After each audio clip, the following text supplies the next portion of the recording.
Hi hello welcome to ABCD anybody can do 2025 ഒരു ചെറിയ current affair ടോപ്പിക്കാണ് ഇന്ന് നമ്മൾ ഡിസ്കസ് ചെയ്യാനായിട്ട് പോകുന്നത്.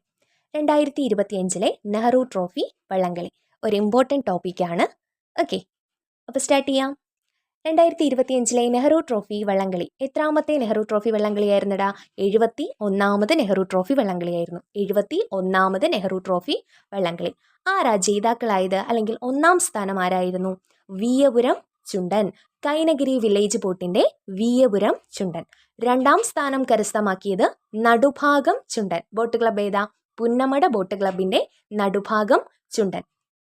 മൂന്നാം സ്ഥാനം കരസ്ഥമാക്കിയത് മേൽപ്പാടം ചുണ്ടൻ, പള്ളാത്തുരുത്തി ബോട്ട് ക്ലബിന്റെ മേൽപ്പാടം ചുണ്ടൻ. അപ്പോൾ 71ാമത് നെഹ്റു ട്രോഫിയിലെ ജേതാക്കളായത്, അല്ലെങ്കിൽ ഒന്നാം സ്ഥാനം ആർക്കായിരുന്നു?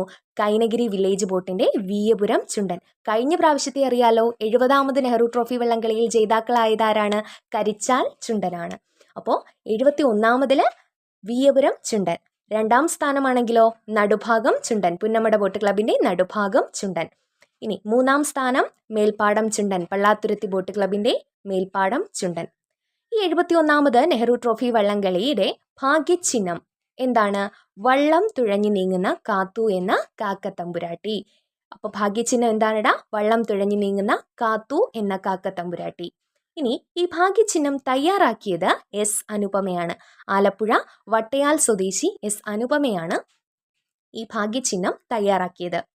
ഇനി ഈ ഭാഗ്യചിഹ്നത്തിന് പേര് നൽകിയത് പത്തനംതിട്ട ഇടശ്ശേരിമലയിൽ EV കുട്ടിക്കൃഷ്ണൻ നായരാണ്. അപ്പോൾ പത്തനംതിട്ട ഇടശ്ശേരിമലയിൽ EV കുട്ടിക്കൃഷ്ണൻ നായരാണ് ഇത്തവണത്തെ ഭാഗ്യചിഹ്നത്തിന് പേര് നിർദ്ദേശിച്ചത്. ഓക്കെ, ഇമ്പോർട്ടൻ്റ് ആയിട്ടുള്ള ടോപ്പിക്കാണ്, നോട്ട് ചെയ്ത് വെച്ചേക്കണം. ഓക്കെ, ക്ലാസ് ഇഷ്ടപ്പെട്ടാൽ സബ്സ്ക്രൈബ് ചെയ്യുക, ഷെയർ ചെയ്യുക, സപ്പോർട്ട് ചെയ്യുക. താങ്ക്